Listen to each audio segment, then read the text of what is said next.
भूचाल आया हुआ है मेरी जिंदगी में इस वक्त।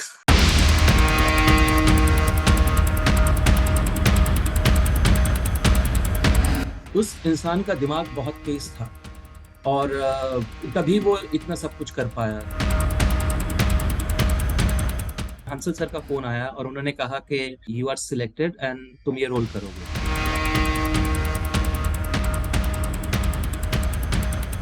मैं मराठी थिएटर से ही निकला हूँ। मी मराठीमध्ये काम हम्म। केलंय।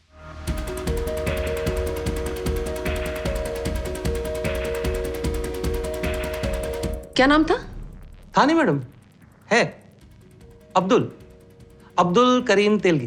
नमस्कार, मैं हूं अजय और न्यूज तक और मुंबई तक के इस खास कार्यक्रम में आपका स्वागत है। स्कैम 2003 1 सितंबर से रिलीज हो रही है सोनी लिव पर। इसका ट्रेलर तो आ चुका है और एक आदमी के बारे में बहुत सी उत्सुकता थी कि अब्दुल करीम तेलगी के ऊपर जो ये वेब सीरीज फिल्माई जा रही है, ये रोल कौन कर रहा है भाई। ये रोल कर रहे हैं, हमारे साथ है अभी गगन देव रियाल जी। गगन देव जी, आपका बहुत बहुत स्वागत है। और ट्रेलर आ चुका है, बहुत अच्छे कमेंट्स आ रहे हैं, बहुत अच्छे व्यूज आ रहे हैं। आपकी जिंदगी 2-3 दिन में कैसे बदली है, कैसे रिप्लाई आ रहे हैं आपको, कैसे कमेंट्स आ रहे भूचाल आया हुआ है मेरी जिंदगी में इस वक्त। हैं? काफी काफी अच्छे कमेंट्स आ रहे हैं, काफी प्यार मिल रहा है लोगों का और पॉजिटिव फीडबैक मिल रहा है। और मेरा फोन लगातार बज रहा है काफी दिनों से। तो आपके प्यार का, सब लोगों का बहुत बहुत शुक्रिया। रंगमंच से जुड़े हुए हो आप, बहुत सालों से रंगमंच से जुड़े हुए हो। और उसमें अगर कोई नाटक आपको मिलता है तो उसकी भूमिका जब मिलती है तो बहुत अच्छा लगता है। और जब हम मराठी थिएटर से जुड़े हुए हैं ज्यादा, तो हमारे यहाँ पर आणी, जब नाम आते हैं नाटक के नीचे और आणी कोई नाम होता है तो वो बहुत हम्म। फक्र महसूस होता है हमें। तो आपको भी ऐसा फक्र महसूस होता रहेगा, आप कभी कभी नाटक करते होंगे, अभी भी नाटक कर रहे हैं। पर ये आपका, मेरे ख्याल से अभी ड्रीम रोल बन सकता है आगे जाकर। बट ये रोल आपको कैसे मिला? लोगों को बहुत उत्सुकता है कि आपको ये रोल कैसे मिला, इसकी जरा प्रोसेस बताइए। मुझे फोन आया था मुकेश छाबड़ा जी का और मैं हम्म, एक्सपेक्ट भी नहीं कर रहा था कि क्या, क्योंकि काफी फोन आते रहते हैं काफी रोल्स के। हम्म, तो जब उन्होंने कहा कि अभी स्कैम 2003 बन रहा है, स्कैम का पार्ट 2 बन रहा है और उसमें आपको रोल करना है अब्दुल करीम तेलगी का। तो और ये लीड रोल है, तो कुछ देर के लिए मुझे विश्वास नहीं हुआ कि मुझे लीड रोल कैसे मिल सकता है, मतलब क्योंकि आज तक मैंने जिंदगी में कभी कोई लीड रोल हम्म, नहीं किया है। तो थोड़ी देर के लिए तो हम्म, मुझे विश्वास नहीं हुआ। बट मैंने ऑडिशन दिया उसका और ऑडिशन में दो दो तीन प्रोसेस हुए थे, क्योंकि पहले जब दिन दिया तो मुकेश छाबड़ा जी ने कहा यार मजा नहीं आया कुछ, जो थिएटर में तुम हम्म, जादू करते हो वैसा कुछ जादू करके दिखाओ। तो मैंने कहा मुझे दो तीन हम्म, दिन का वक्त दीजिए, मैं प्रिपेयर करके आता हूँ और फिर आप बताइए कैसा लगा। तो मैंने 3 दिन जब मैं प्रिपेयर करके उसके बाद में मैं गया वहां और मैंने ऑडिशन दिया। तो उनके असिस्टेंट ने वो वीडियो उनको भेज दिया और मैं ऑडिशन दे के बाहर निकल ही रहा था कि मुकेश छाबड़ा जी की गाड़ी आ रही थी वहां से और उन्होंने गाड़ी का शीशा नीचे करके मुझे ऐसे जोर से खुशी से ऐसे थम्स अप दिखाया। तो हम्म, कहते done done done done done. तो मैंने कहा कि हम्म, thank you thank you thank you. और उसके बाद में मुझे घर का कुछ सामान खरीदना था और मैं खरीद रहा था, तब मुझे हंसल सर का फोन आया और उन्होंने कहा कि हम्म, गगन, बहुत अच्छा ऑडिशन लगा और यू आर सिलेक्टेड एंड तुम ये रोल करोगे। हम्म, तो कुछ देर के लिए मुझे बिलीव नहीं हुआ, मैं सड़क के बीचों बीच खड़ा था, एकदम स्तब्ध सा रह गया था मैं। और अ, फिर मैं घर गया और मैंने अपने पार्टनर को बताया कि हो गया। और बस ऐसे ही मुझे ये रोल मिला। और फिर काफी दिनों तक बहुत अच्छा खुशियां लगा चली। ये। यस यस यस, ये खुशियां और भी बढ़ने वाली है 1 सितंबर के बाद। बट आप नाटक से जुड़े हुए हैं तो किसी रोल मिलने के बाद उसके क्राफ्ट पे बहुत ज्यादा काम करते होंगे। सभी जो कलाकार हैं वो उसके क्राफ्ट पे बहुत ज्यादा काम करते हैं। आपसे अलग है इंसान है अब्दुल करीम तेलगी, और आपने इसके ऊपर कैसे काम किया है? फिलहाल तुषार हीरानंदानी होंगे या अंसल मेहता जी होंगे, इन्होंने बताया होगा आपको, पर आपने कैसे काम किया इसके ऊपर? आप बिल्कुल ठीक कह रहे हैं, उन्होंने ही जो जो बताया, जैसे जैसे बताया मैं उस चीज को फॉलो करता रहा। सबसे पहले हंसल हम्म, सर और तुषार सर का कहना था कि मुझे थोड़ा सा इसके लिए अपना वजन बढ़ाना पड़ेगा ताकि मैं उस लुक के करीब जा हम्म, सकूं। तो मैंने अपना वजन बढ़ाना शुरू किया, मुझे टाइम दिया गया वजन बढ़ाने के लिए, मैंने एक प्रॉपर डाइट प्लान लिया, उससे मैंने वजन बढ़ाया, कम से कम 19 से 20 किलोग्राम वजन मैंने अपना बढ़ाया over the period of time. फिर दूसरा चैलेंज ये था कि मैं पंजाब से हूँ और मेरी हिंदी काफी साफ है, तो मुझे उस कैरेक्टर की भाषा पकड़नी थी कि वो कैरेक्टर कैसे बात करेगा। तो उसके लिए मैं खानापुर गया, खानापुर जो उनका नेटिव प्लेस है अब्दुल करीम तेलगी का। मैं वहाँ के लोकल लोगों से मैंने बातचीत की, उनके ऑडियो रिकॉर्ड किए, वो ऑडियो लेके हम लोग आए, फिर हमने अपने डायलॉग्स को कंपेयर किया कि कैसे क्या टोनालिटी उसकी बन सकती है, भाषा में कैसे वो बदलाव आ सकता है। ये सारा प्रोसेस हुआ। उसके बाद में उनके ज्यादा वीडियोस तो अवेलेबल नहीं थे इंटरनेट के ऊपर, लेकिन जो भी मैंने पिक्चर्स देखी, जो भी मैंने फोटोग्राफ्स देखी, उस फोटोग्राफ में मैंने उनके जेस्चर्स वगैरह पकड़े, उन जेस्चर्स को मैंने अपने बॉडी लैंग्वेज में इनकॉर्पोरेट किया कि वो ऐसे चलता होगा या ऐसे हाथ हिलाता होगा वगैरह वगैरह।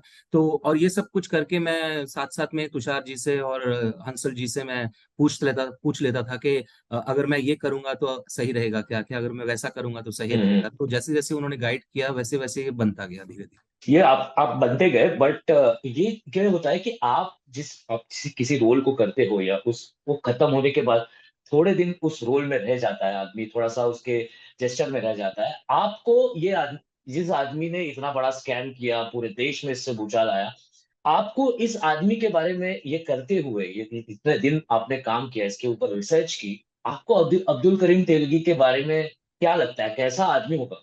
मुझे अब्दुल करीम तेलगी के बारे में जब मैं काम कर रहा था, जो मैंने स्क्रिप्ट भी पढ़ी, तो स्क्रिप्ट पढ़ने के बाद में जो सबसे पहली चीज मेरे दिमाग में आई कि उस इंसान का दिमाग बहुत तेज था और तभी वो इतना सब कुछ कर पाया। तो मुझे ये बात बहुत ही कमाल की लगती है कि जैसे कहते हैं ना हम कि क्या बात है यार, क्या दिमाग था, क्या कैसे किया उसने, कैसे कैसे इतना बड़ा स्कैम पुल ऑफ किया उसने।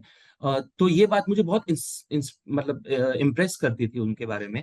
और मैंने इस चीज को भी अपने कैरेक्टर में उस तरह से डालने की कोशिश की कि कितना सोचता होगा वो, कितना प्लान करता रहता होगा हमेशा वो, क्या उसके दिमाग में चलता होगा। जो चीज मुझे नहीं पसंद आई वो ये है कि उस दिमाग का इस्तेमाल सही जगह क्यों नहीं हुआ। तो वो मैं हमेशा वंडर करता रहता हूँ और मैं आज भी कभी कभी सोचता हूँ कि यार अगर वो दिमाग का इस्तेमाल सही जगह पे हुआ होता तो क्या होता, कितना अलग होती बातें, कहानी ही अलग होती कोई। तो ये दो कॉन्ट्राडिक्शन जो मेरे दिमाग में हमेशा चलते रहते हैं कि आप इतने सालों से थिएटर करते आ रहे हैं, और आपकी चाह और भी है थिएटर करने की, क्योंकि आप पक्के थिएटर आर्टिस्ट हो। पर अपने थिएटर में, जैसे कहते हैं ना, अड्डा होता है, एक थिएटर का अड्डा होता है, वहां पे बहुत सारे आपके दोस्त होते हैं। हम्म। दोस्तों की क्या रिएक्शन है? यार तेरी तो चल पड़ी यार, ऐसी कोई रिएक्शन आई है लोगों के? हाँ तो हाँ, थोड़ा थोड़ा तो कैसा होता है, मस्ती होती है, क्या बिल्कुल। रिएक्शन था दोस्तों का? अरे रिएक्शन तेरी तो चल पड़ी जैसे वाले भी रिएक्शन थे, और we are very proud of you Gagan वाले भी पहले रिएक्शन थे, और कि तुझे अपना ड्यू मिल गया है, अब तेरा टाइम आ गया है वगैरह वगैरह, हर तरह के रिएक्शन मुझे हर दोस्तों से मिले, लेकिन सबके रिएक्शन बहुत ही पॉजिटिव रहे हैं। सारे दोस्तों का बहुत प्यार मिला है और सब लोग बहुत खुश हैं, सब लोगों ने बहुत पार्टी की है मेरे साथ, तो रिएक्शंस तो कमाल के ही आ रहे हैं।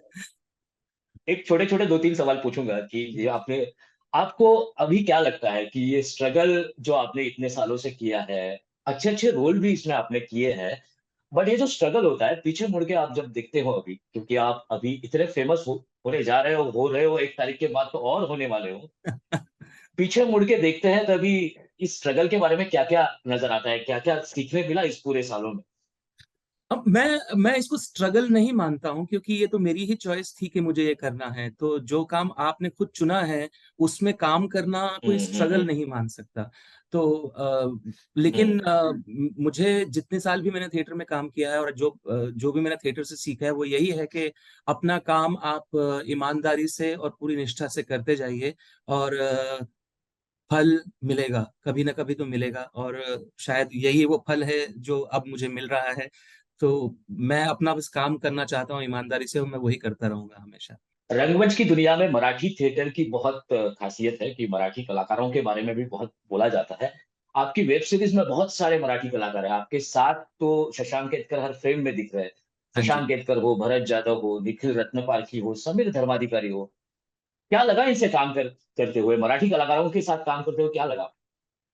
शायद काफी लोगों को पता है कि मैं थिएटर में काम करता हूँ, लेकिन ये नहीं पता है कि मैं मराठी थिएटर से ही निकला हूँ।